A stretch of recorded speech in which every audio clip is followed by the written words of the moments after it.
back, Dodecadorks. We're the 12-sided guys. We have Scott as Ornan. At your service. Sabrina as Sylvie. Oh, hello. Jordan as Mogram. Oh, I love you guys. Matt as Guy. That is my name. Don't wear it out. And me, Paul, as the creator of the plot to free the war prisoners of Cladvina from those dirty, nasty elves. You remember that plot that was going on last episode that our heroes decided to completely ignore? Yeah, that one. I made that plot. Oh well. It was a great plot. Hey, go check out Patreon for some great bonuses like after shows and all the maps. Also, we have something in the works for our patrons coming soon, so keep an eye out for that. And don't forget that your 12-Sided Guys t-shirt that you bought a couple years ago is probably getting worn out from wearing it all the time. Or you're like me and it's just way too small now. So why not get a new one? You can at our shop. Not because the shirt shrunk. The shirt is high quality. Yeah, you're just fat. Anyway, if Act 1 of Expedition 33 is giving you traumatic flashbacks, then this podcast is for you. It's Chorus of the Forsaken, episode 80.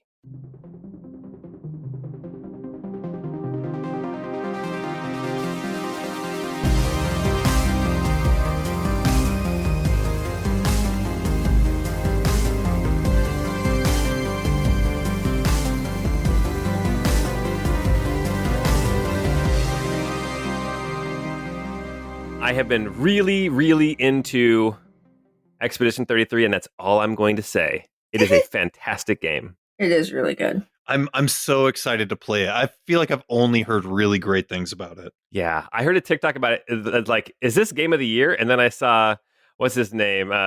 What's the big guy's name that you ride on? What's his name? I keep trying to say Etienne, but that's not his name. Eske. Yeah, I see Eske running around breaking rocks, and I'm like, what is this game? I don't understand this game. I have seen clips of him flying, and it is adorable. He's the best. He is so cute, so funny. Anyway, last time we were together, 2 words. Orcish Piccolo. I do not remember anything else from the last. No, I'm just kidding. I do remember what happened last time. Last time we were together in the Drippy Tankard, our heroes were listening to some performances as well as doing some performances, and then they also decided to follow the Elvish Ranger guy who left after making eye contact with the orc who came in, but they sent Pranciful to do all of that spying. After watching an amazing stand-up routine from Foolish Flopsy, and also let's not forget very politically thoughtful Sylvie's 22 performance for her flute, accompanied by Guy on the vocals. A big old booty. Really, with some of the lyrics. Yes. Then we did split up. We had Ornan and Sylvie stay at the inn and gather some info there, as well as learn the most famous Orcish drinking game called Orcish Piccolo, which is, I guess, you drink and you tickle each other, and the first person to squeal like a piccolo, they lose. A classic. I got messages from Matt after that. Was that you, Matt, who said, when you said Orcish Piccolo, I thought, oh, that's a miss. And then you turned around and nailed it or something like that. Completely redeemed yourself, man. Oh, my God. Well, anyway, Mogram and Guy and Annalise decided to go shopping. So they went and they got some clothing from Booley, this sort of arrogant, pompous tiefling tailor, and his assistant, an Orcish woman, and got some white duds for Mogram. And as they were there in the shop, there was a little knock on the door, and then instantly Booley and his assistant were like, okay, we're done. You guys gotta pick your things and we gotta get out. And as you left that store, then you went over to the Iron Quill, where you looked at some magical scrolls. Now that the city is under Elvish rule, the stigma on arcane magic is gone. It has been lifted. And as you are approaching the store, an Elvish woman came to the door saying, oh, sorry, I'm back. I had to close for a second.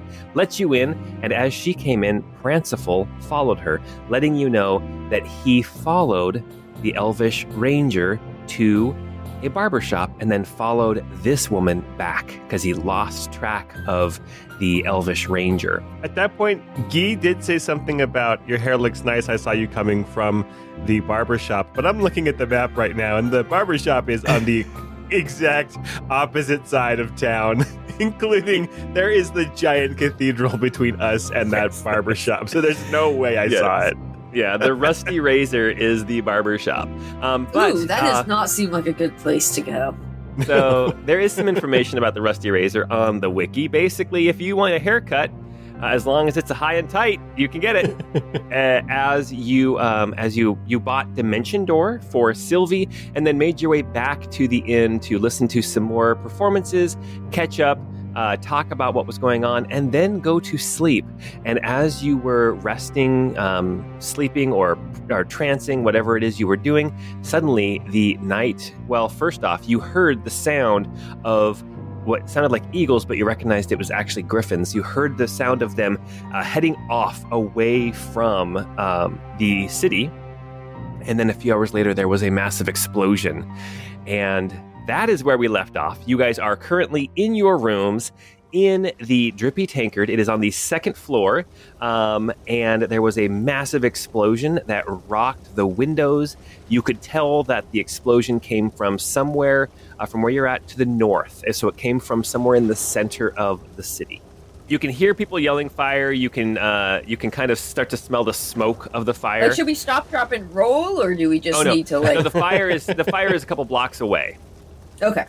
Well, Guy's coming out of his room. Oh yeah. Yeah, I think Margrim would too. You all heard that. Ornan walks out. He's just wearing shorts. He's not dressed. And they're little shorts too, I bet. Well, he's a little guy. They're really brief.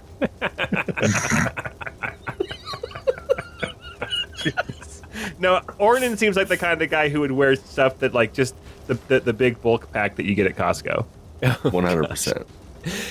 You see that there are other people like peeking out of rooms. You see Jovial Jurgen, the dwarvish clown. He peeks out, makes eye contact with you guys, and then kind of shuts the door. You see that Easy Breezy, the Kenku minstrel and juggler, he is standing out in the hall as well, kind of looking left and right, going, "Oh, what do you think's going on? What happened?"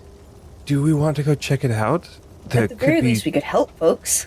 That's what I'm thinking. Okay, give me a minute to go don my armor. Annalise is there as well.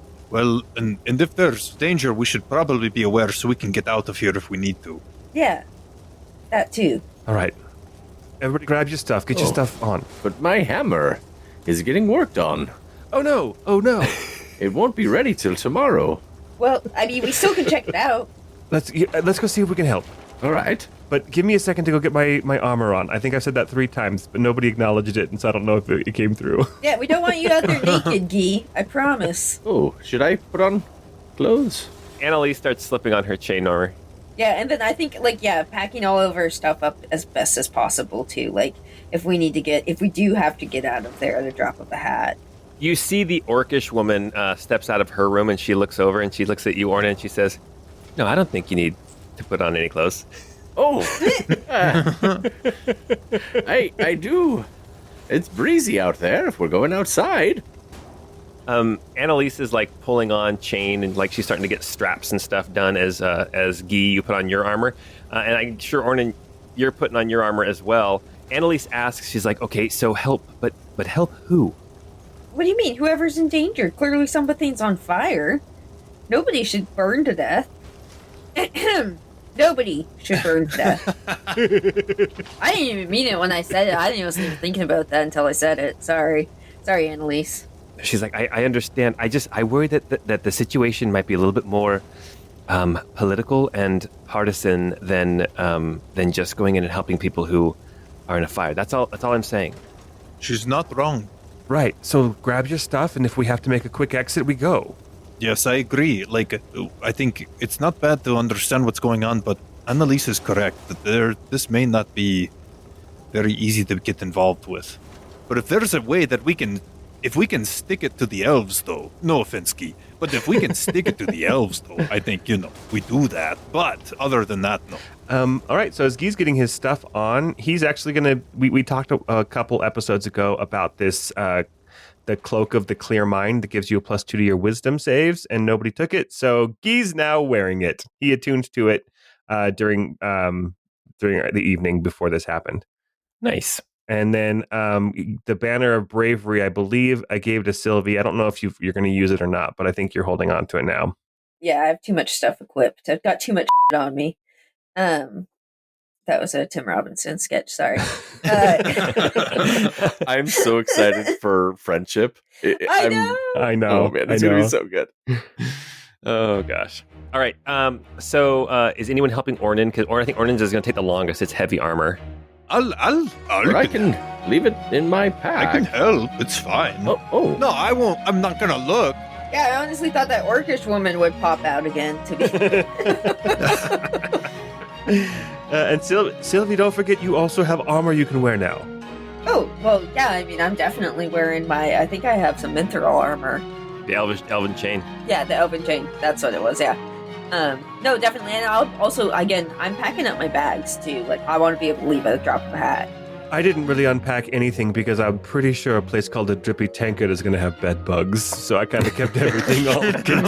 100%. Wise. Very Huge wise. old bed bugs.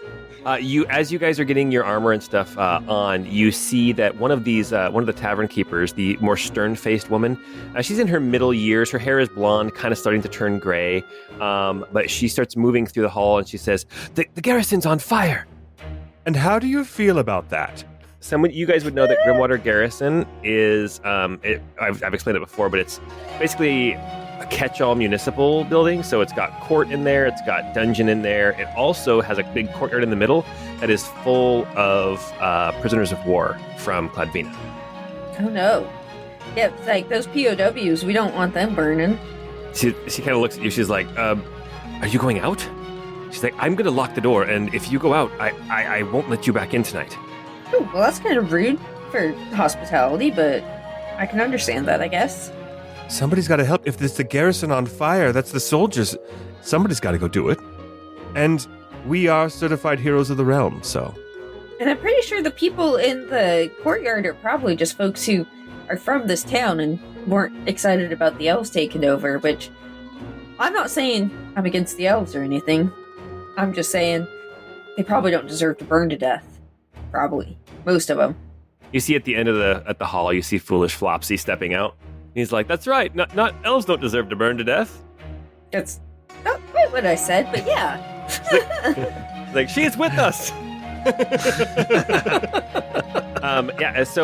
But she does say, Ambelina, this stern-faced tavern keeper, she says, we've been through this before a few months ago, and if you go out, we are going to lock up tight.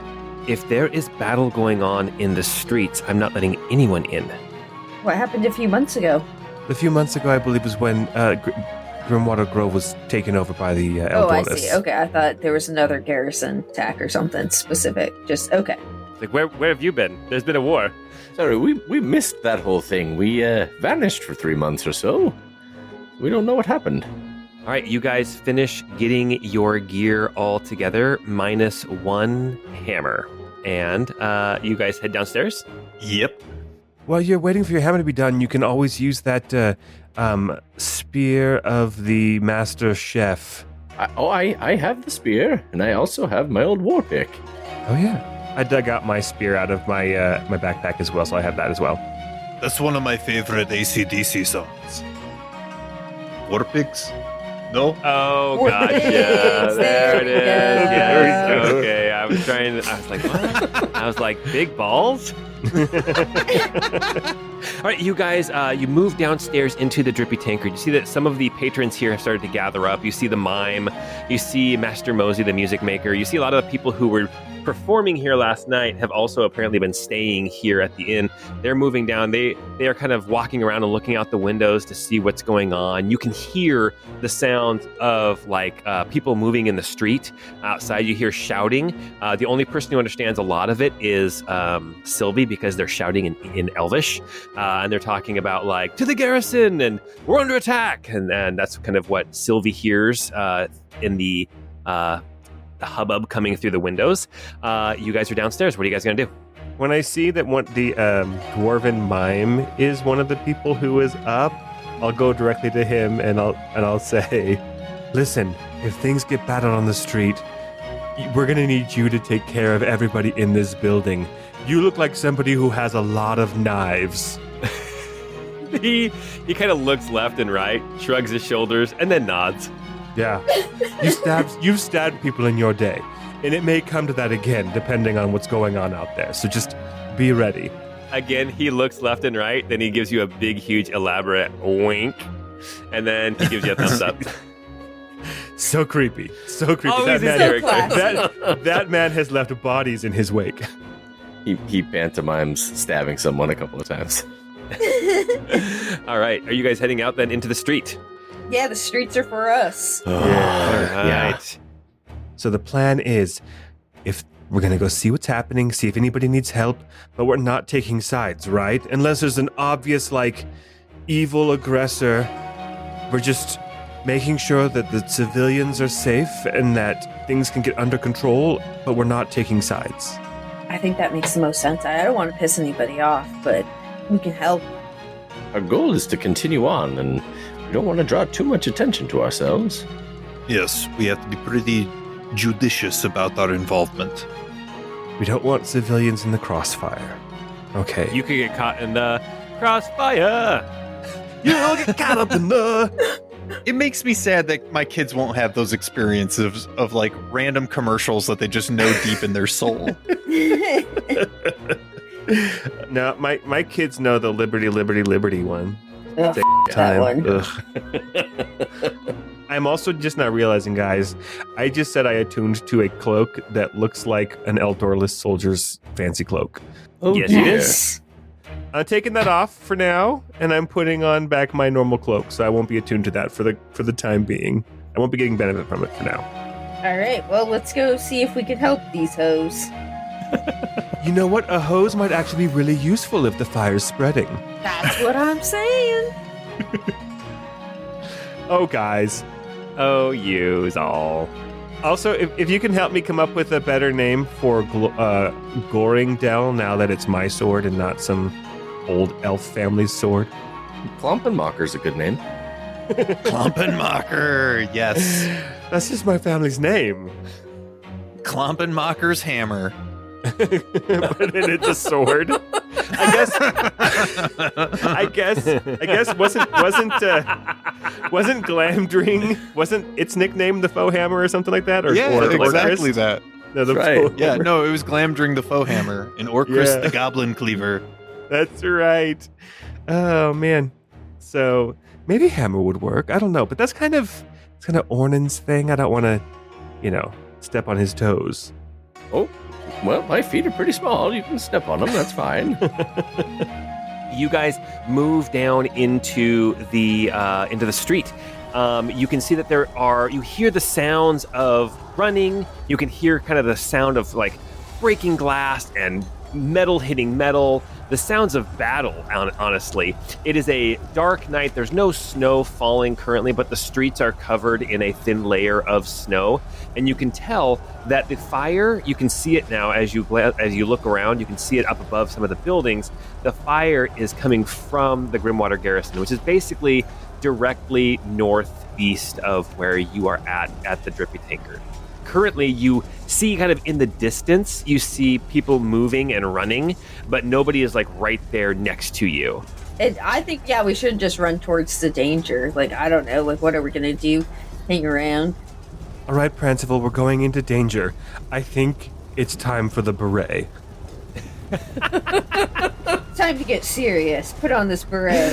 All right. You guys start then rushing towards Grimwater Garrison. It is this large building. As you walk out the Drippy Tankard, you take a left and head down the main street that takes you towards the Hall of Saints, that massive cathedral structure that's up on the hill in the center of town. You know that the Grimwater Garrison is one of the major buildings on the east side of this road, right at the edge of that square in front of the hill that the Hall of Saints is built on. And as you start moving down the road, you can see that, yes, indeed, parts of the Grimwater garrison are on fire. As you approach the building, you are on the west side. See, there is a tall tower in kind of the center of this wall, on this western wall. And you can see that on the east side of the building, there are 2 tall towers. The rest of the building seems to be maybe 1 or 2 stories is all, but it's like parts of the building connect the different towers. It's almost like a square with 3 towers at intervals around the building. Obviously, it's loud, but do we hear or see any signs of the griffins around? Make a perception check. Ooh, that's a 23. Find us a griffin, Gee. As you are looking to the skies, you do, over the clash and clamor, you do kind of see silhouetted against the moon. You do see this. That looks like there's one griffin here that has taken to the sky. But you know that there were. You had gathered some information last time we were together. There's like 9 or 10 griffins here in the city, but you only see one currently in the sky. Whoever orchestrated this may have somehow tricked the griffins into leaving the roost. Or they may still be trapped somewhere within the burning garrison, and if we can free them, they'll be grateful, and then they'll be our new horses. Yes. That's a great idea, Gee. To the griffins! That is a horse that I will ride. New All mission. right. Screw the civilians. We're going Save for the griffins. griffins! All right, as you are moving around the building, Sylvie, you have seen this building before. I think you're the only one who's actually gone this way. You and Annalise. You know that the main entrance to this building is there on the north side of the building. You guys are currently on the west side of the building, but you know that there is like a grand staircase leading up to the doors that lead into the building on the north side. All right, I'll head to the north. Yeah, let's do it. Let's roll tide, kids. As you guys start moving around the building, you see that there are windows that are broken. You can see that there's fire kind of licking through the broken windows in places, but the majority of the building does not seem to be on fire. As you guys get up onto the main staircase there on the north, you can see that the main door, this big double door, is blasted open. You see that their door is pretty much missing off the hinges. The stone around it is scorched with black and soot. You can see remnants of the door are lying on the ground there inside of the room on the other side. You can see that, or you can hear that there is fighting going on inside this building, but you can't see necessarily where it is. You see that also kind of behind you to the north in this square that is between this building as well as on the other side of the street you have like the manor where the Ilithar, the prince, has been living. You see, and then on the other side of the square to the north is this big cathedral and the mountain or the hill. You see there's fighting going on in there. You can see little groups of what looks like humans and dwarves fighting off pockets of elvish soldiers. It looks like the elvish soldiers they look like they are regimented, they are in uniform, they are fighting together, whereas the people who are attacking them appear to be more scrappy. They are, like hit and run type of things. They also look to be potentially outmatched. It's the kind of thing where a lot of these people might be good fighters, but one fighter or like 5 fighters would not necessarily be able to take on a squad of 5 soldiers who have trained together. Does that make sense? It's like you have this kind of guerrilla warfare going on in the square to the north, but you can hear there is battle going on inside of the garrison. Do we want to help them in the north, or do we want to go inside the garrison? That's where the griffins will probably be in the garrison. So, I mean, I think we know what we have to do. If we were to help the group to the north, does that improve the odds? I mean, we'd essentially be taking a side if we go and join the fight to the north. I'd really prefer not to do that. Perhaps we just go into the garrison to see what we can find. As you guys are standing here and there's battle raging around you, I need everyone to roll a d20. Anyone who rolls a 5 or less has an arrow come shooting out of the sky at them. Oh, man. It's not necessarily that they're firing at you specifically. Oh, 6. Look at these couple of nat 20s. Yeah, dude. Nat 20. I got a 15. Annalise got a 12. Okay. Yeah, so you can see that there is like arrows flying. You also can hear the sounds and smell the smell of arcane power being used. You hear like the smell of burning reagents and things. We but hear the it's smell of burning You smell the reagents. smell We and smell hear the the sound. You guys, I'm having a stroke. Or you have, what is that? What is it? Synesthesia or something? Synesthesia, yeah. Okay. Well, anyway, all right, you guys. But you can tell that standing here on the staircase and not picking one side or one way or the other is you're going to get attacked. All right, let's roll inside. I know that I don't want to pick sides, but I am a citizen of Via Severia, and this foreign kingdom just invaded part of my home country's land, and, I am Via Severia first, right? I mean, sure, but you're also an elf, so... Mumvga. Oh my gosh! Don't do that. Stop it! You stop that! I know what you're doing. Yeah. We all know what you're doing. All right, you guys start to move in. So you move into this main staircase. Let's all stop right there, where you guys got to, except for Sylvie. Sylvie's still outside for some reason. You guys move into this main hall. It is like 20 feet north to south, and it extends east to west a good 80 or 100 feet. You can see that there is a door that is straight ahead of you on the south wall. There's another door to the right that is on the east wall, and then at the far end, you can see that there is a door on the south wall on the far end. You see that there are some fireplaces in here. There are still fires burning in the fireplaces to keep this building warm. You see that there are benches set around this building. Looks to be some kind of like hall or waiting area for people who come to maybe petition for court or something. But at the far end, there on the east side, you see a few figures. You see that there are some warrior-looking guys. They look kind of rough, sort of ragtag. And leading them, you see that there is this orc man, and you recognize him. He has a receding hairline. He has a gray beard. He is that old man muscle from somebody who at one point in their life was in extreme physical condition. You see Did you just say, Yes, she did. You see Kazagan, the orc who came into the tavern, who was followed by the Elvish Ranger. You see he is pointing in the doorway, and he is yelling at these two and saying, "We've got to get in there!" Also, that door there on the far end by them is open. The door that is straight across from you is also open. I'm not sure who can see what. I can see a little bit of something. I can see some people here, and here, and there. Oh, man, I can't see. Yeah, there's a door that on the south wall that is open. That's directly across from where you guys entered. You can hear the sound of yelling and shouting. You can hear the clang of metal, and you can even hear like the sizzle and pop of spells of some kind being cast.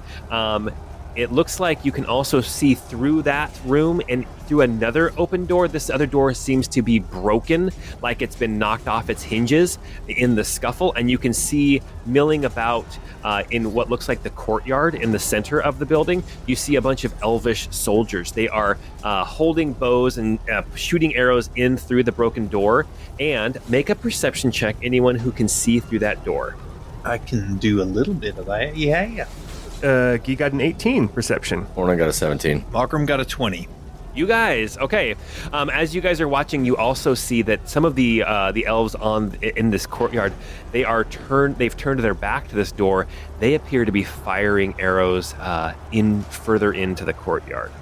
So you've got Kazagan and a couple of like thugs at the east end of this hall, and straight across the hall from where you guys are, you see that there is an opening into the courtyard. What do you guys want to do at this moment? You have very little time to make a decision before one is made for you.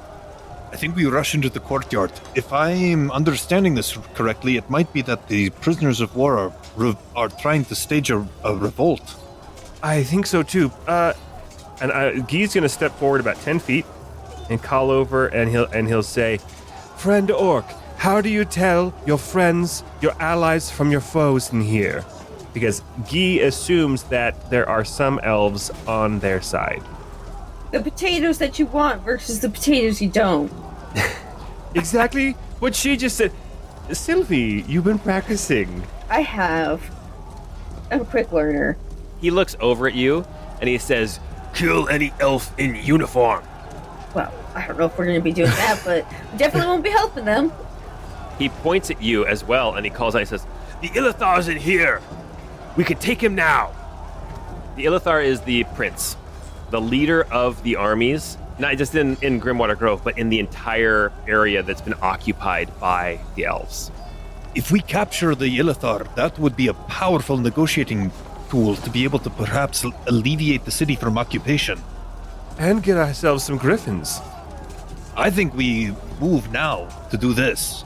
There's only 3 of them here, and so... Oh. Well, come on, guys. You gotta be a little tougher than that. You see that there are dead bodies here. Like, you see that there's a lot of other soldiers and stuff that have already been defeated. They're already dead. There's dead elves and stuff, but you see quite a few, like, dead humans in makeshift armor, that kind of thing. Just so we're all, like, clear, this room looks like it has 3 doors. One, and it's a rectangular room. The short western wall has a closed door. Then on the southern wall, on the west side of the southern wall, there is a door leading out into the courtyard where there's fighting going on. And then these 3 figures are near an open door on the east side of the south wall. Is that the door that they're saying they want to go through, or do they want to go into the courtyard? Okay. So they want to go through that door closer to them. Okay. Yeah, right. Basically there's 2 options. There's follow Kazagan the orc and then try to get the Illithar, or there's head straight across and go out into the courtyard where you know that there are at least 60 or 70 prisoners being held in the courtyard. Yeah, I think we go for the prisoners, guys. I thought they were having issues busting down the door, but like the door's open. I know they're gonna have to die for the cause, but that's their problem. I think we should go help the prisoners. But if we take the Illithar, those prisoners may be able to be saved via negotiation. Like, immediately stop the Not fighting. if they're dead. I have a great idea. We'll split up. No, I love that plan. Oh, man. Nothing could go wrong. All right, guys, what are we doing?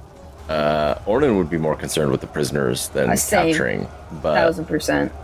I'm kind of with Magram. Okay, I think we should split it. I think Ornan and Sylvie should go and bad bitches we'll catch up later. with no healer. Here's what I can do for you. Okay, I can cast invisibility Here's on what both I of you. can do for you. What is this deal? If you guys want to go out there, I can cast invisibility on both of you. Here's what I can do for you. Okay. Here's what I got. All right, so hear me out. I got some invisibility. Yeah, I could cast invisibility on both of you if you want to go out and see what's going on in the courtyard and find an opportune place for you to rendezvous with them. I could even send Pranciple with you. He could send messages back and forth if need be. I like that idea, honestly. And then Magram and I can see if we can't help out this this tasty yet well-seasoned old orc man. Quite a salt and pepper beard he's got going. All right, so we've got Sylvie saying to go for the courtyard. All right, I think we've decided what we're doing. And for listeners, we've already kind of talked about this amongst us, so if you're hearing it again, we're just informing Paul who had to step away. Sometimes it's not just a fart. Or sometimes you thought it was a fart, and it wasn't, and you have to go change real quick. So I think Guy is going to turn Ornan and Sylvie invisible and send them with an invisible Pranciple out to kind of scope out what's going on in the courtyard, while Magram and Guy are going to reinforce here, heading toward the leader. I know it's a dumb idea to split the party, but it's also more fun. We're going for it. Well, very good. Well, you guys are level, what, 8 now? We're 9. 9. We're bad bitches. Oh no! Yeah. Or do we have to down level everybody? No. You guys are level 9. At least Yeah, I've been 9. Okay, all right, well, here we go. All right, then what we're going to do is we are going to go ahead and roll initiative.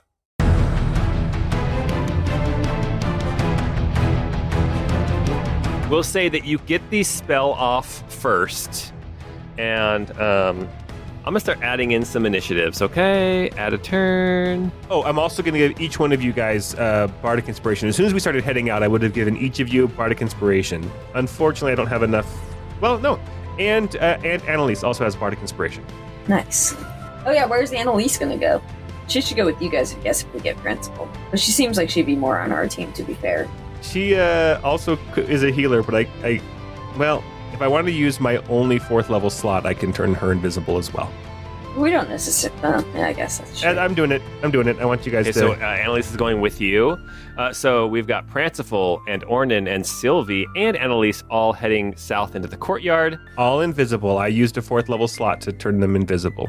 Nice. Okay. Snick. Just for listeners, this initiative mark tracker is very, very full. Wait, is this a record? I don't think this is a record, but we do have to get Annalise's initiative done. So let's see. Annalise, where is she at? There she is. Let's get her initiative rolled. And I didn't even pull up the tracker yet, guys, did I? I was gonna say I can't see it. Gosh, dang it all. It's okay. It'll populate, won't it? I don't know. It did. Looks like it. Yeah. Yeah. I want everyone to roll initiative. Ooh, with advantage, I rolled 2 6s. Hey. Guy also got a 6. Aw. Morning got a 16. So we got 15. So we're crushing it. And do you want me to roll separately? Because there's a lot of initiatives already. Do you want me to roll separately for Pranciful, or just have him go after me? Nope, he's on your initiative. Perfect. Okay. Oh, wow. Okay. So let's go ahead and get this started. We are starting at the top. Wait, the highest initiative is a 17? Hell Yeah, yeah. we sucked it up. Yeah. Oh my gosh. Okay. At this point, with the initiative of 17, what I will say is we have some arrows that are going to shoot in where you guys are at in this hall. There is another room to the south, but you can see through that door and through another door, because it's like a smaller room, out into the courtyard, just so you know, okay? Just so that we're all clear. You see that there are arrows that come shooting into that second room. Okay, so not the room that you guys are in. And we are going to see terrible rolls. Okay, that is that turn.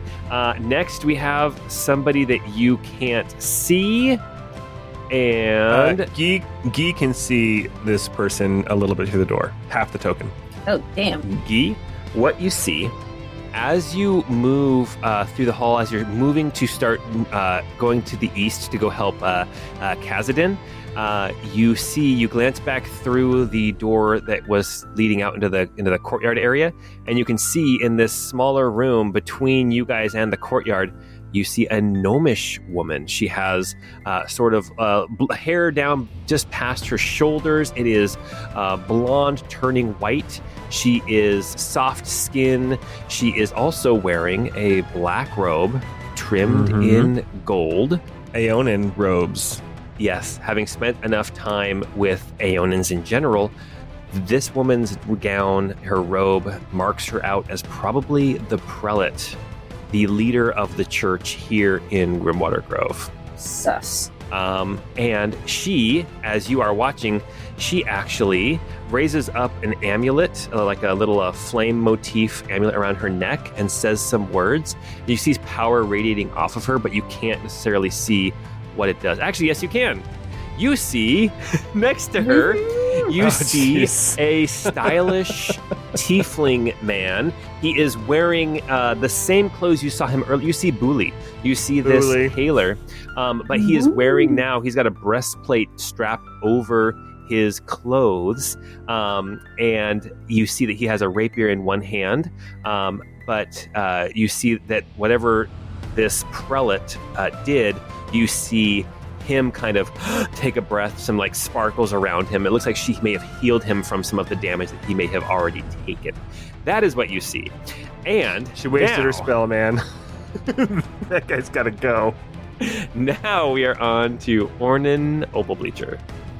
Ornan, you are still in the main hall. You are now invisible next to Annalise. What are you going to do? All right, Ornan is going to start walking forward. Okay. 5, 10, 15, 20. get into here. I can see, I'm into the room just south of me. I can see some of the people that you had mentioned. Yes. The third person that you see in here, you see the tailor's assistant, Garvel, the woman who did like a lot of the work for him while he was being sort of. Excuse me. Her name's Gargle. Garvel. Oh, man. No, so she is also like dressed nicely, but she has like a leather pauldron on one shoulder that's strapped across, sort of gladiator style, and she's got like a battle axe in one hand and a throwing axe in the other. But yeah, you move here into the room. You see that she is kind of on one side of this little room, and you see that Uli and this prelate are on the other side. You also see that in this room there's also a staircase here that leads down further into the building. Like I said, this building is large and it is functional, but across from you there is the other door that leads out into the courtyard. You can see the soldiers milling about out there, these elvish soldiers. Okay, Ornan is going to keep walking. I think 25, 30 gets me to the door, and I'm gonna move. Okay. And I'm gonna keep walking 5, 10, 15. Well, as you move just the extra 5 feet out the door, so this can help to determine what you want to do. I'm going to move you right to there. Okay. As you move the 5 feet out the door, you can see that you are actually standing on what looks like a raised area, sort of a stone, like balcony or deck that overlooks the rest of the courtyard. You see that you do a quick count, 1, 2, 3, 4, 5, 6, 7, 8, 9, 10. There are 10 elvish soldiers. A couple of them look like they might be scouts. They've got bows and arrows. You see definitely some of the more soldiers that you see carrying glaives. You see there is a captain, 2 captains out here. You can tell by their feathers on their helmets. You also see that there is one of these elvish mages that you have run into before. But on the outside, there are like these stakes that have been set up to like block off any entrance from the rest of the courtyard here onto this sort of balcony area. And you can see just rows and rows of tents. And you can see that there are people huddled around fires and in their tents. You see that there are arrows sprouting from bodies here in the courtyard. You see that there are some people who are like kind of banding together and starting to throw rocks and stuff at the elves. But the elves are basically shooting down into the courtyard at these unarmed prisoners. Oh dear. Is that a ballista? Like right in front of me? Is somebody like manning a ballista? Yeah, there are 2 ballistas. There are 2 little watchtower type things that have been built up. They're just like 10 feet tall. But from those vantage point, you can actually look over the whole courtyard. And there are these 2 like elvish ballistas. But basically, it's like a regular ballista, but put on end like a bow instead of like a crossbow. And there's actually 2 arrows. So it's like and it has ears on it that are pointed. Yes, it's got pointed ears. Yes. All right, so that is what you see going on here in the courtyard. If that changes anything that you want to do. Shoot. I don't like this situation. I've already moved, so I can't take another action. So I'm just gonna walk, hugging the north wall of the courtyard. I'm just gonna move into the room a little bit so that I'm kind of close to the one. I don't think she's a captain, but one of the elven soldiers on the far left. Yes. Okay. Yeah, just one of these soldiers carrying a glaive. Yeah. Yeah, and that'll be my turn. Okay. All right. Sounds good. You also see that this balcony you're on is basically the northwest corner of the courtyard, and there's another door on the west side that leads into one of these towers. Okay. So actually, one of the tall towers, there's entrance to the tall tower here on this. Just right now, you're about 30 feet from the entrance to that tower. Okay. All right. That now brings us to a couple of these warriors that are helping Khazadin. You see that these thugs, they both pull out crossbows, and they look at you guys, and they're like, "Are we doing this?" And then Khazadin just says, "Yes." And they both move in to the foyer that's on the other side of this door, and they flank the door leading into basically court. Okay.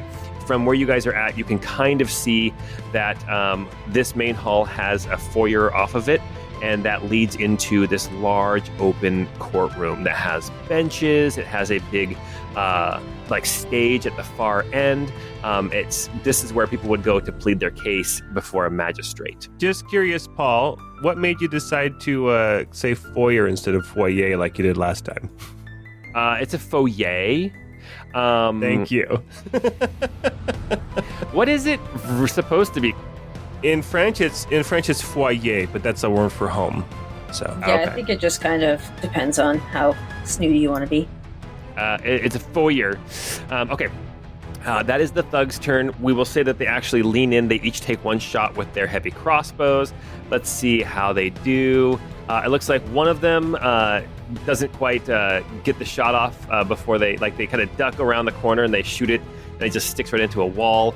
But the other one actually gets a really good shot off and deals a little bit of damage to one of the guys. All right, and now that brings us to Sylvie. Sylvie, it is your turn. Alright, we'll see how far I get with these little legs. So, rolling into this room here. The one you're following Ornan's path, basically. Yes, yeah, I'm gonna follow Ornan's path, run into this room, check out the tailor, Mm-hmm.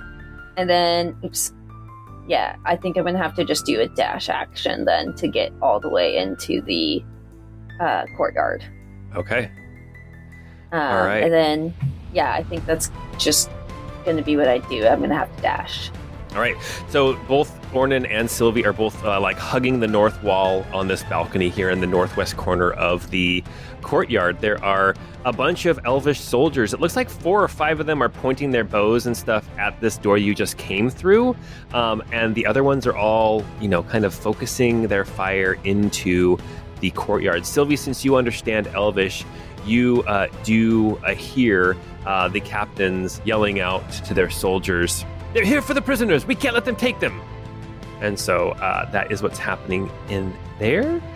Next, we have somebody's turn that nobody can see yet. And then we have another turn that nobody can see yet. And then we have Kazagan. Kazagan turns back to you, Guy, and he says, "All right, we're doing this." And then he goes rushing in 5, 10, 15, 20, 25, 30, 35. You don't see where he goes, but he does rush into the room. And actually, wait, let me just make sure I got the right stat block for this guy. Kazagan is a war hero from ages past. Are you sure he's not a barber? Oh, that makes sense why he only does high and tight. He learned to cut hair in the military. Exactly. That's the only kind of haircut He he can was do. giving the Marines their terrible haircuts. Exactly. All right, let's see. He rushes in. He's got a long sword and a javelin, one in each hand. And he is going to take 2 attacks. And it looks like that is going to be, 17 and 17. Both of those are going to hit barely. That is going to be 13 damage to somebody you cannot see. That is Kazagan's turn, and now we have all of the soldiers' turns, the basic line soldiers.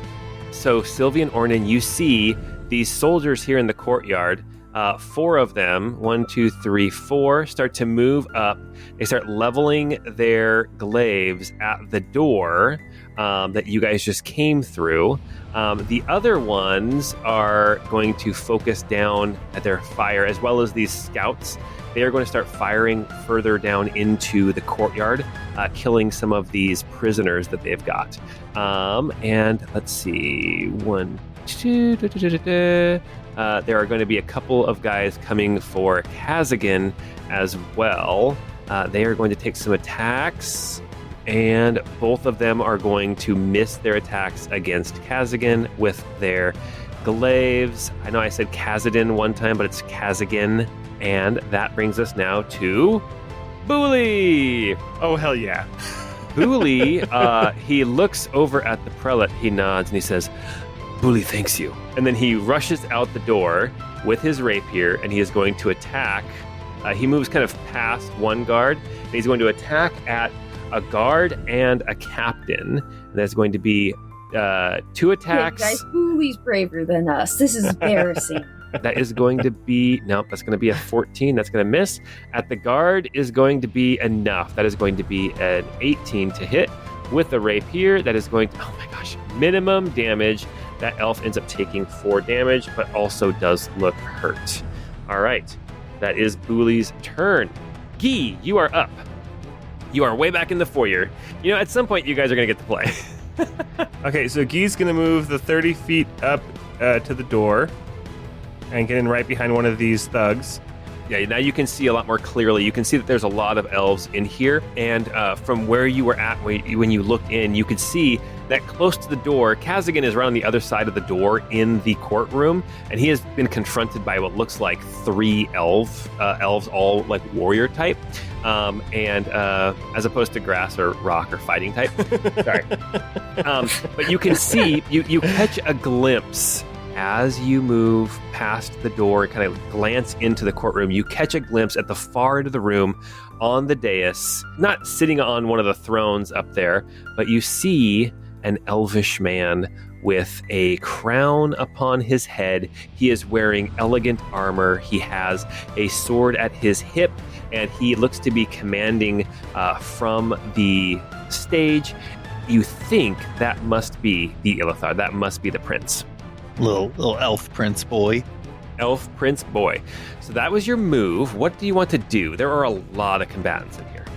Yeah, Guy's going to go ahead and just... I'm really nervous to use this because of the stupid joke I made that turned into canon, but he's going to go ahead and throw the spear of the master chef at this soldier he sees right down here, just inside the door. That's one of the scouts who has a longbow. Mm-hmm. Okay, here we go. First attack is a 21 to hit. That'll definitely hit. Okay, that does 8 piercing damage, and then Guy's tongue goes out and pulls it back in. Yes. And then Guy's going to follow it up with the shadow arms throwing additional spears. And these arms actually look like humanoid frog arms, bullywug arms. Nice. Those 2 follow-ups, it's a 27 and then a 9. So the 27 will hit. Okay.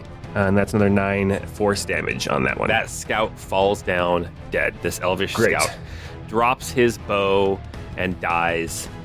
And that's my turn. That's your turn. All right. Magram, it is your turn. Oh, yeah. All right. I'm going to make my way. I'm going to use the dash action to come in here kind of behind Guy. There's regular guards. It looks like there's a captain. You see that there is like an elvish mage towards the back. And then you also see that there is one of these more like elvish commanders standing in between you and the Ilithar. Okay. I don't know that there's really a whole lot I can do for bonus action. I don't know that I want to use my concentration to bring out the Hinky Punk. I think there are other spells that'll be better. So I think that's it for now. I think that's all I can do. Okay. Well, then that's going to bring us now to Prelate Annalise. Annalise is going to move 5, 10, 15, 20, get into the room with Garvel and the Prelate, and she is invisible as well. She's going to stay kind of back towards the back of this sort of room before she goes out to the courtyard. She can see out, and she can see a lot of the soldiers, but she is going to leave room because she has a feeling that Garvel, with her axes and her like gladiator shoulder pad, is probably going to be rushing out of the room, and she doesn't want to get in her way. And then Annalise is going to wait because she is invisible to do anything else. We now have the scout's turn. Actually, I forgot to move Prancival. So Prancival is also invisible. So he's going to just rush down. He's got 40 feet of movement. He's going to rush down to the door, get a good look around, and then 10 more feet of movement. He can actually move out here right next to Boolie, but he's still invisible. Sounds good. Well, that brings us now to the Elvish scouts. As Boolie comes moving out into the courtyard, the scouts that were going to start shooting into the courtyard, they look and they see him attacking their leader, and they are instead going to take shots at him. They have longbows. They have +4 to attack, and they have 2 attacks each. So there are 4 shots coming at Booley. They have a 13, which will miss, a 22, which will hit, a 9, which will miss, and a 17, which will hit. So 2 hits, which is going to be a total Better not of... kill my boy Booley. He's starting to be brave now. Yes. That's a total of 14 damage to Booley. Booley looked like he was already hurting. The prelate did heal him some, but it looks like he has already been in the battle. He looks like he is hurting at this point with those 2 shots that hit him. All right. That now brings us to the Elvish mages. Does he say, "Oh, Booley's getting blood on Booley's clothes"? Yes, he says that exactly. Just a reminder, he talks about himself in the third person. Yes, in case anyone forgot. In case anyone forgot, as soon as I started talking as him, I decided I hated him. I was like, I hate this guy already. All right, we have the mage's turns. We have the mage out on the courtyard is going to cast a spell at Booley, sensing that Booley is hurting. Magic missile is coming Booley's way. That is going to be 4 darts that come streaking out at him.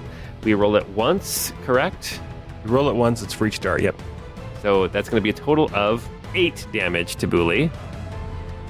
Booley is very, very rough at this point. There is also a mage in the room with Kazagan and the Ilithar, and that mage is about halfway up the room. He is going to step up next to the Elvish commander and is going to cast Magic Missile against Kazagan, which is going to be 4 darts against him. Again, that's going to be 8 damage to Kazagan. All right, Kazagan looks like he can take it. And last on the initiative, we have Garvel.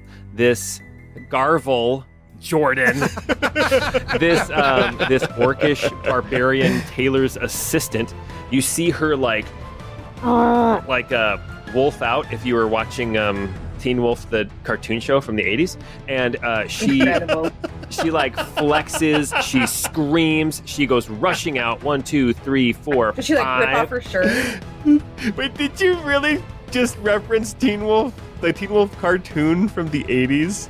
Why wouldn't I? She has 3 attacks, 2 with the battle axe and 1 with the hand axe, and she has 3 of these Elvish guards to choose from. So she's just going to go right down the line. First Elvish guard is hit with a 19. Well, actually, hit with a 24. Second Elvish guard is missed with a. Wait, actually, is hit with a 13.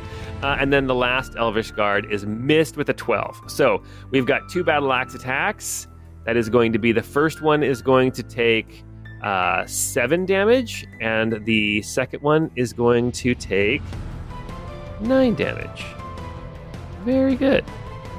And we are now through. Oh, actually, that second one that took 9 damage drops. Nice. Okay. Yes. Okay, and now that is round 1. We are back up to the top.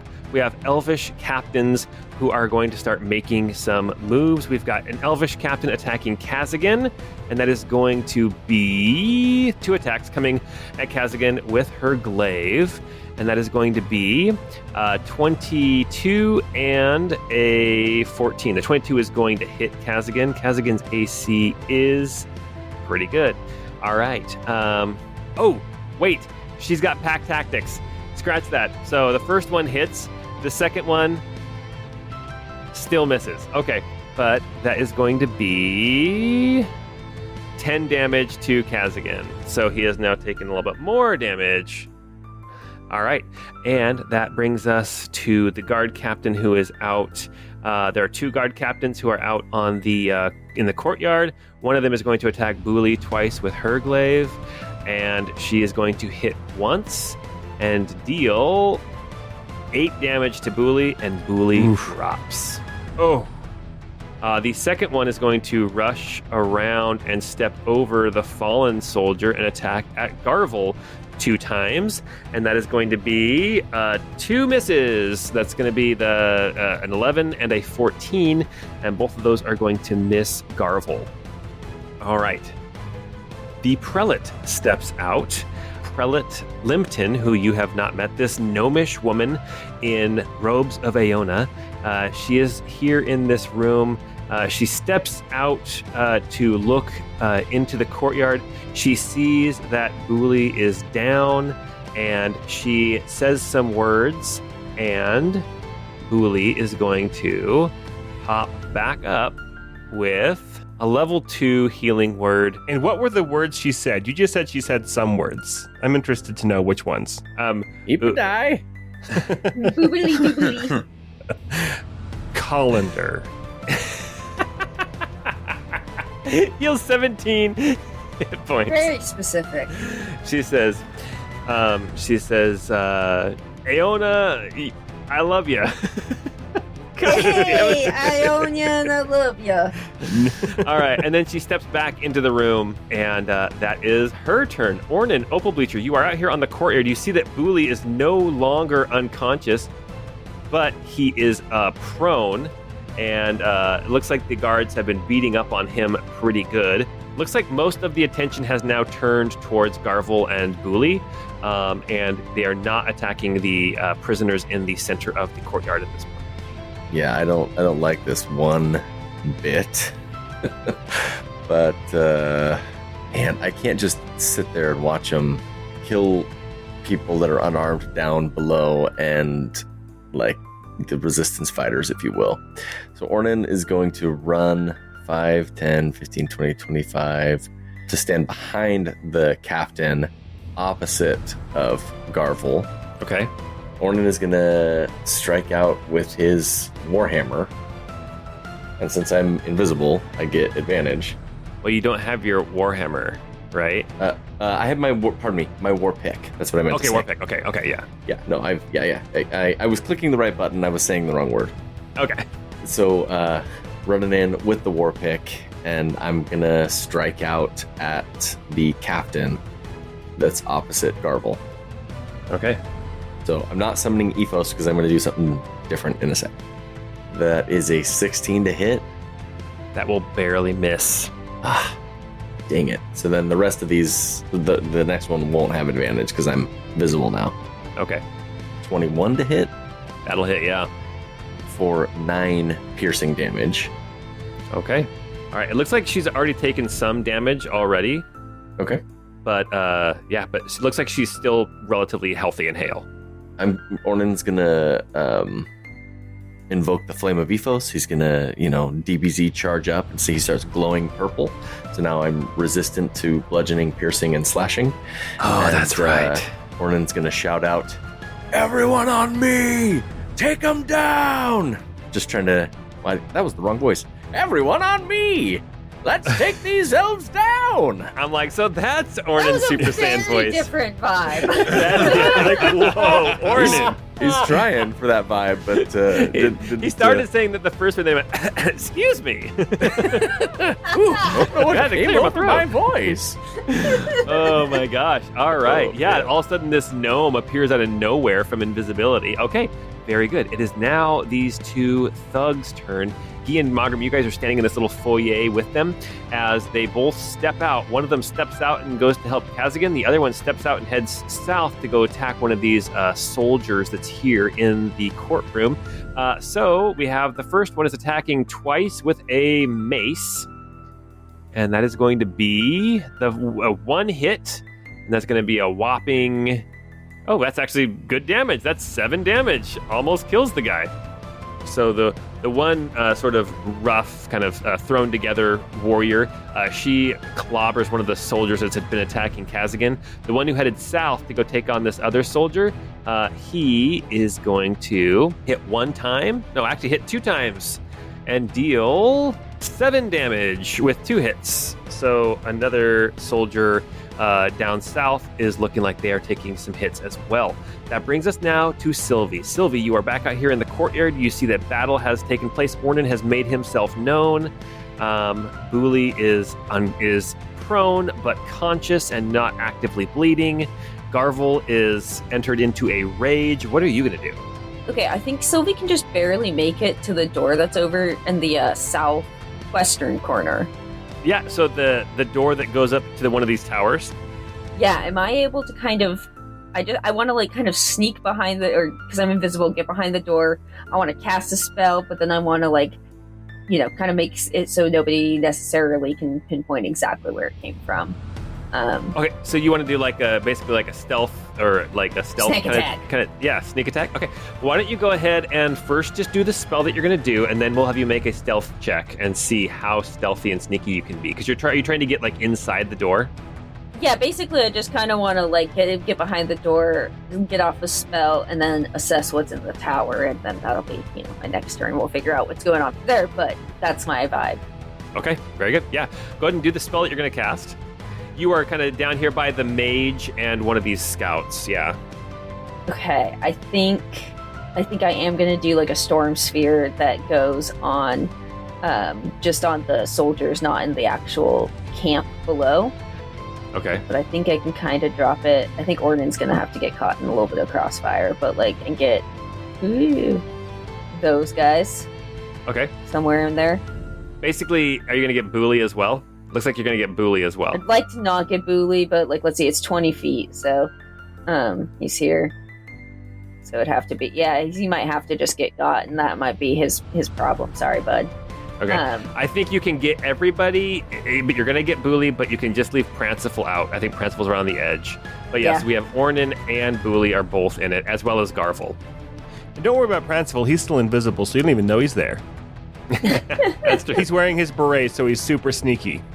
But yeah, I think I want to kind of get as many people as possible in it and kind of cause some confusion and then slip away and assess from that point. Perfect. And what do they have to do when it's cast? Strength save 16. Okay. Elf soldier, fail. Elf soldier, pass. Elf captain, fail. Elf soldier, pass. Booley, fail. Garvel, pass. Other captain, fail.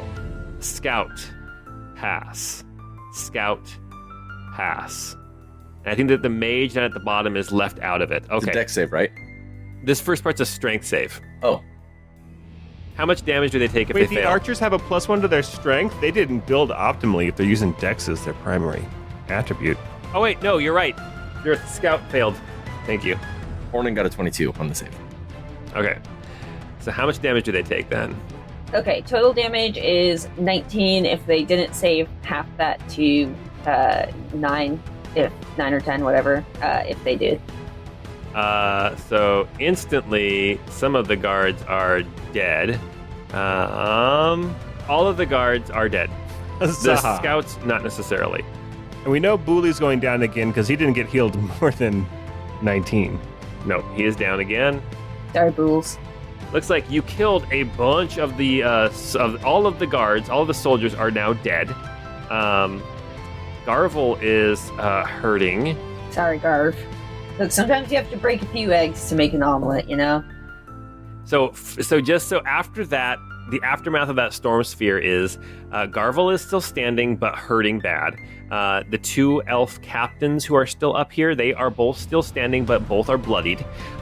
Then there is one scout that is just close by you down to the south, but the mage just happened to stay right out of the area of effect. And now we need you to make your stealth check. All right, come on, Snick. Oh, 10. All right, you open the door and you sneak in and you cast the spell, and the mage instantly looks over and clocks you. Ah, that guy. Yeah. So are you closing the door behind you? I mean, no, I think honestly at that point, like, I'm there, I'm caught, we'll figure it out next turn. He's got a lot of other people to deal with, hopefully. And this is a concentration, right? So there is still an impact here, right? Yes. Yeah, so you should get Booley out of there. Somebody should move him. Maybe Principal can help with that.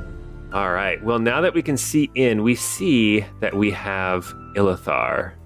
Ilithar Ardril, the leader of the armies. It is his turn. Pranciful only has a 5 strength. I don't know if he's going to be able to drag a medium-sized creature. Adrenaline. He's got super mom strength. You know what? That's true. Hey guys, can Pranciful be a mom? Ilithar is standing up on the stage, pulls out this bow and draws it back. And it's one of those things like in movies where you can almost see like the little twinkle of metal, like ching from a distance as he anime style shoots this bow twice once at Kazagan and once through the door straight at Mogram. So the one at Kazagan is going to be a 16 and it is going to miss. The one streaking through the doorway at Mogram is going to be, it's going to be a 12. Rolled a natural 3. And is going to miss you, Mogram. And you see that Ilithar Ardril starts to move north, 5, 10, 15, 20, 25, 30, kind of out of view of the both of you, but he's still in the courtroom. Just you can't see him because you're not in the actual room. Are there other doors out of this courtroom? Dang it. If they were thinking when they built this, there's probably another exit from this room. So I built this, so I'm not an architect, but there are other exits. There is another exit from this room, yes. They didn't get it passed by the fire marshal. Even a chiropractor would know to add an extra exit to this room. Yes. Even a chiropractor. And they're just pretend doctors. The elf commander is going to rush up and is going to attack at Kazagan 3 times with like an elfish greatsword. Boo. It is going to be 24. Yes, 12 and 12 are not going to hit. But Kazagan is going to get hit once for 13 damage. Kazagan is starting to look rough. And the elf commander also shouts out a command. And 1, 2, 3. 3 more, these 2 soldiers and this captain who are surrounding Kazagan, they're all going to take an extra attack against Kazagan. So 2 soldiers attacking, both will miss. The captain attacking will also miss. Okay. That is going to bring us to Kazagan's turn. Kazagan now has 1, 2, 3, 4 targets to choose from. Kazagan has 2 attacks. Javelin and longsword. He's going to make 2 attacks with a longsword instead, and he's actually going to grip it with. He's going to drop the javelin and grip the sword with 2 hands, so he can do D10 worth of damage. He's going to lash out at the captain who's attacking him and one of the soldiers. So the soldier is going to get hit with a 25, 13 damage. No, that's wrong. That's worse. 8 damage, but that's enough to kill him. And then the second attack is coming at the elf commander, which is going to be 20, and that will also hit, and that is going to deal 13 damage to the captain. Wait, is it the captain or the commander? Or are they the same thing? Nope, Okay. there is a captain and there is a commander. So he attacked the captain, not the commander. Okay. Correct. The commander is to the south of him. The captain is more to the north of him. They're kind of pincering him at this point. All right. That is that turn. Now we have this is that long stretch where nobody gets to do anything. We have a guard attacking at Kazagan. And they're going to miss. We have a guard attacking at the thug down to the south and is going to hit with a glaive, is going to deal a whopping 3 damage. Oh, wow. And then we have any guards left. There are no guards left out on the courtyard. So that is guard's turn. And we have Booley's turn. What does Booley have to do on his turn in the circle? Does he automatically take damage? Yeah, sorry. If he's in the circle, he does take damage. Let me see. Well, he's already down again, so he's going to fail a death saving throw. Guy, that is now your turn. You are still in the foyer. You can hear the fighting going on. Kazagan has rushed in. It sounds like he is being surrounded. You saw an arrow come streaking through the doorway at Mogram, but miss. And the arrow, when it flew by, like a dove flew by as well. You know, like a John Woo movie. Yes. Yeah, like, so you know that the guy who shot the arrow has some skill. Okay. Well, first things first, bonus action, I'm going to cast Investiture of the Void at 3rd level. And then I am drawing Goringdel, my new longsword, and I am going to move in against the commander who's here in the hallway. So I'll come in and take my first attack with Goringdel, and then follow it up with 2 of the shadow arm strikes with Goringdel. I will say that the shadow arms now look like feminine, elven, lithe arms. Okay, very cool. Much more aesthetically pleasing. Than frog arms. Yeah, there's a 21 hit. 21 does hit. He is wearing plate armor. This commander is. Okay, well that's 8 slashing damage for my attack, and then following it up with those other 2, 10, and a 26. Yeah, the 26 will hit. For minimum damage 5 force damage on him. Okay. And I keep forgetting that I have luck points, so otherwise I would have rolled some of those with advantage, but I'll do that next time. Okay, and don't forget also that you can do Shield of Faith if that's something that you want to do. You can do that one time for short rest. Yep, already did my bonus action this time though. Gotcha. Okay. All right, Guy, you are standing in the doorway. Did you want to move at all so that Mogram can get through, or you're... Yeah, I'm gonna just move a little bit south so that I am still in combat with the commander, but giving some more room there to come out the door for Mogram if he wants to. Okay. And then for little Prancival, he is going to attempt to grab the fancy clothes of Booley, put some holes in them with his mouth as he tries to drag Booley outside of the storm sphere. Okay, well, let's have Prancival I'm going to have him make a strength check, and it's a difficulty 10. Okay, he has a -3. Okay. Strong as heck, Prancy. That's a 13 with a Nice. -3. Hey! Prancival moves back 5 feet, dragging Booley 5 feet, who has failed the death saving throw, but is no longer in that sphere. So people just kind of see his body slide slowly through the snow. That's when he carried you. It's so All right, very good. Okay, that's it for Prancival. All right, Mogram, it is your turn. Straight ahead is this elf commander.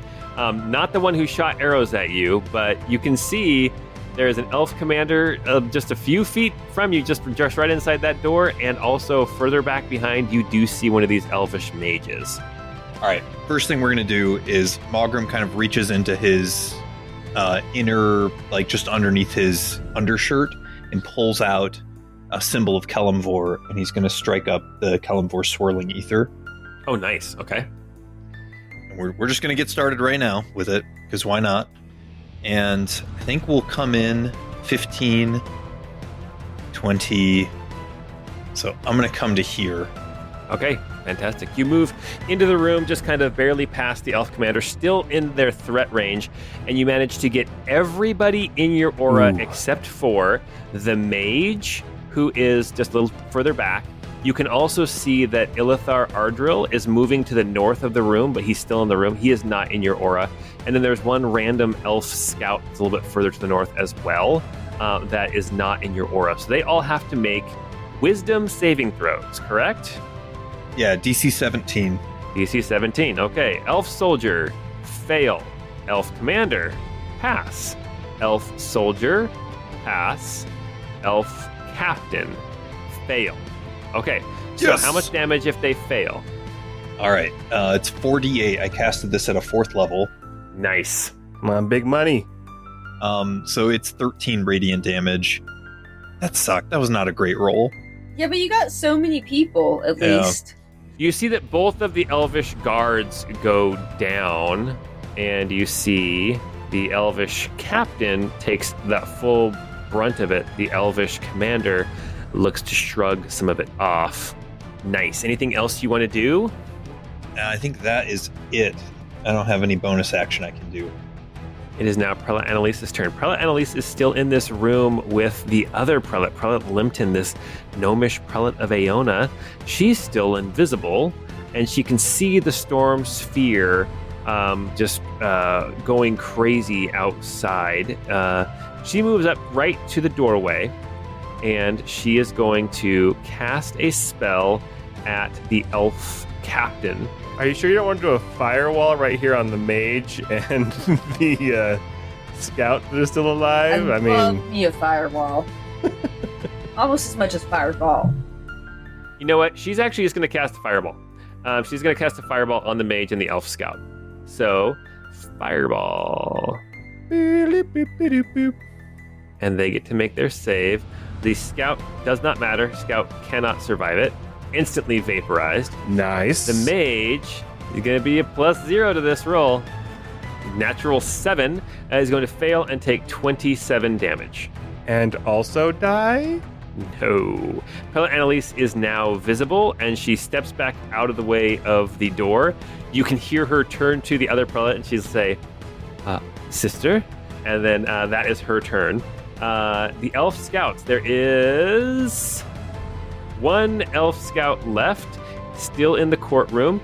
Takes a shot. 1, 2, 3 choices. So let's see who it's going for. A shot comes at Mogram. Mogram, 2 shots coming your way, actually. Does a 15 hit you? Nope. Does a 23 hit you? Yeah, that'll do. 7 piercing damage. But you do need to make a concentration check, difficulty 10. You got this. You got this. You're so good at these. I always do well with these rolls.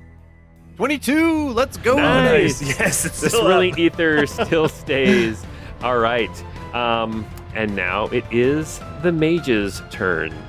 So, first mage is... We're going to deal with the one out in the courtyard who just saw Sylvie do some We shenanigans. didn't see sh. And listeners, I just realized, listeners, we apologize that there's a split party and we're doing battle in a courtyard and in a courtroom. I'm hoping you're able to keep it all separate. Oh my Also gosh. with the captain and the constable or whatever. Like, Yeah, amazing. captains and gosh. commanders. All right. Well, Sylvie, that door is not shut. The mage sees you, and she goes tit for tat. Here comes a fireball touch my in your tits. direction. Your direction. I need it to be known, I did not say that. Okay. So make a dexterity saving throw, difficulty 14. Otherwise, you're taking 27 fire damage. Oh man. Dex throw, you said? Dex. Remember, you have a bardic inspiration. That's plus what? It's a D8, It's so D8. Okay, because I rolled an 11. So let's see. 11 plus 4 is 15. You made it. So you are going to take Nice. 13 fire damage instead. I'm so inspired. And that is going to take us now to the mage that is inside the courtroom. You know what? Fireball is fun. So Fireball is going to hit just Guy and Mogram and this thug. So difficulty 14 dexterity saving throws, or take 30 fire damage. okay. I'm using a luck point to roll advantage on this. The thug makes it and takes 15. Guy also makes it with a 16, and I lose all of my investiture of the void hit points. Oh no! Jeez. All right, Mogram. I got a 12. You have bardic inspiration. You only need to get it. You only need to roll a 2. Woo. Okay. Okay. So 15 fire damage. Make your concentration check. Difficulty 10. I got a 10. Oh, nice. Jordan with the good rolls tonight. Oh my Hell yeah. goodness. Oh, man. All right. Just barely good enough, though. Oh my goodness. Oh wow. C's get Okay. degrees. That's what I always say. So there are the fireballs being thrown around the room, and also, guess what? Chicken butt. That's not their only fireballs. It is now going to be the end of the initiative order. It's going to be Garvel's turn. Garvel is going to attack at the... Oh, she is in the storm sphere, so she's going to take some damage. So she has to make a strength saving throw. 16. But that's with advantage, right? Because she's cartoon teen wolfing out. Yeah, she's raging, so she made it anyway, but yeah. So she saves. She still takes some damage. So how much damage does she end up taking? It's 2d6, and that was 8, so 4. Okay, not bad. And she is going to take 3 attacks at this elf captain that is also in the storm sphere. And that is going to be 2 battle axe attacks. And it's going to hit once and then 1 hand axe attack. Oh, the first one is going to miss. So the battle axe attack is going to deal 8 damage. And then she is going to step away, 5, 10, and move back into the room, out of the storm sphere, and take an attack of opportunity from the guard captain. That is only going to be a 14. That's going to miss. That takes us to the end of round 2, and back up to the top at round 3. We are going to take a break right there for the night. It surprises you guys every time. I'm so tricksy. All right, you guys. Well, here you are in Grimwater Garrison, fighting 2 different battles, potentially rescuing a bunch of prisoners of war, and also maybe taking out the general of the army of Eldoralas. We'll see what happens next time. Just so you know, the wieners are all pretty much gone. It's the heavy hitters that are still on the field. Also, remember when we came out here, we're like, and we're not getting involved. I know. We're not going to pick a side. I feel very not involved. I feel like a very third-party neutral observer. Oh my gosh. All right. Well, hey guys, don't forget, go check out our Patreon. And, but even if you can't support us as a patron, we just love hearing from you guys on Discord. Love you guys are part of this community that we're creating. And we love you. So until we get together next time, we hope you have a great time.